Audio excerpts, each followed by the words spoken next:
Hello friends, இந்த வீடியோவில் என்ன பார்க்க போகிறோம் அப்படின்னா பார்த்திங்கன்னா, இப்போ சப்பாத்திக்கு காலையில் தொட்டுக்கிறதுக்கு பாவக்காய் பண்ணேன். பொதுவாக பாவக்காயை நம்ம வேக வைக்க மாட்டோம், நல்லா எண்ணெய் விட்டு முருகா பண்ணோம். பாவக்காய் பார்த்திங்கன்னா சப்ஜியாக பண்ணி சாப்பிட்லாம். அதாவது சப்பாத்திக்கு அது எப்படி பண்ணலாம் அப்படின்னா, நான் இன்னைக்கு காலையில் தான் பண்ணியிருந்தேன். ரொம்ப சூப்பராக இருந்தது. ஆனால் என்ன கசப்பு இருக்க தான் செய்யும். கசப்பு பிடிக்கிறவங்க இந்த மாதிரி சாப்பிட்லாம். அது எப்படி என்ன அப்படின்னு சொல்லி ஃபுல் டீட்டெயிலாக நான் போடுறேன் பாருங்கள்.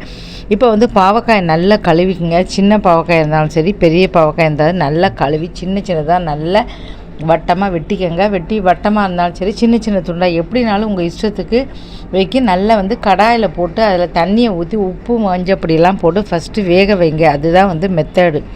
ஃபஸ்ட்டு வேக வச்சுருங்க. இப்போ இது சப்பாத்திக்கு நம்ம சாப்பிடும்போது ரொம்ப சூப்பராக இருக்குது. நான் எப்போவுமே இப்படி தான் பண்ணேன், அதான் பண்ணியிருக்கேன் பாருங்கள். அதுக்கப்புறம் வெள்ளைப்பூடு, வெங்காயம், அப்புறம் இஞ்சி, தக்காளி இது எல்லாமே நீங்கள் எடுத்துக்கோங்க. மிளகு, சீரகம் எல்லாமே எடுத்து பார்த்திங்கன்னா மிக்சியில் அரைக்கணும். இதெல்லாம் மிளகா வத்தல் எல்லாமே உங்களுக்கு எத்தனை வேணுமோ காரத்துக்கு தக்கன தனியாக வச்சுக்கோங்க. காரத்துக்கு தக்கன நீங்கள் 2ஓ 4ஓ போட்டுங்க. கொஞ்சம் கூட காரம் வச்சா நல்லாயிருக்கும். ஏன்னா பாவக்காய் கசக்கும் பார்த்திங்களா. இதை நல்லா ஆற வச்சு மிக்சியில் அரைச்சி வச்சுக்கிடுங்க. அப்புறம் கடுகு, உளுத்தம்பருப்பு, அப்புறம் பிரியாணி எல்லாம் கண்டிப்பாக எல்லாத்துக்குமே போடுறது. அதுக்கப்புறம் சோம்பு, இது கூட சோம்பு வேணால் அரைச்சி வச்சுங்க, இல்லை போடணுன்னா போடுங்க. சோம்பு, சீரகம் எல்லாமே போட்டுக்கோங்க. சில பேருக்கு பிடிக்காது, வாயில் அம்பிடும் அப்படின்னா நீங்கள் அதையும் அரைச்சி வச்சுக்கலாம். சீரகம் அரைச்சும் வச்சுக்கலாம், சோம்புவையும் அரைக்கலாம். சிலருக்கு என்ன பிடிக்கும், அதெல்லாம் சிலருக்கு பிடிக்காது. அதுக்கப்புறம் எல்லாத்தையுமே அரைச்சி வச்சுக்கிட்டு இதில் நல்லா ஊற்றிடுங்க. ஒரு 5 நிமிஷம் ஆட்டும். கருவேப்பிலையே போடுங்க, வாசனையாக இருக்கும். ஒரு 5 நிமிஷம் வெயிட் பண்ணுங்கள். நல்லா அது இந்த பற்றி எவ்வளோ தண்ணியை கொஞ்சம் நிறையவே தண்ணியை ஊற்றுங்க. தண்ணியை ஊற்றி நல்லா கலக்குங்க. அதுக்கப்புறம் இந்த பாவக்காய் மிக்ஸ் பண்ணிடுங்க. மிக்ஸ் பண்ணதுக்கப்புறம் எல்லாமே சேர்ந்து மொத்தமாக சேரணும். ஏன்னா சப்பாத்திக்கு அப்படிங்கும்போது நம்ம பாவக்காய் இப்படி சாப்பிட முடியாது. கொஞ்சம் ஈரமாக இருந்தால் தான் சாப்பிட முடியும். அதனால் இப்படி இருந்த உடனே அது கூட சேர்த்துருங்க. அது நல்ல பெருங்காயம் கொஞ்சம் தூக்கலாக என்ன போடணும் அப்படின்னா, கொஞ்சம் பெருங்காயம் கொஞ்சம் அள்ளி போட்டுக்கலாம். கருவேப்பிலையும் கொஞ்சம் அள்ளி போட்டுக்கலாம். இப்போ பாவக்காய் நான் போட்டாச்சு. எல்லாமே நல்லா கிண்டிருங்க. இப்போ எவ்வளோ தண்ணியாக இருக்குது பாருங்கள். இது தனியாக அது தனியாக இருக்குது, சேரவே இல்லை.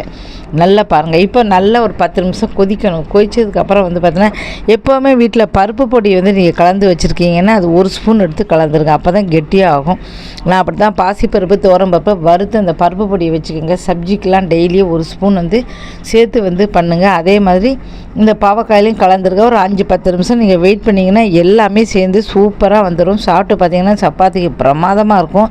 பாவக்காய் சேர்க்கறதுனால ரொம்ப ரொம்ப நல்லது. சுகர் உள்ள வராது. பாவக்காய் வாரத்துக்கு 2-3 நாள் நீங்கள் சாப்பிடும்போது கண்டிப்பாக சுகர் நம்ம பக்கமே வராது, எத்தனை வயசாலும். ஏன்னா கசப்பு, அவ்வளோ கசப்பு இருக்குது.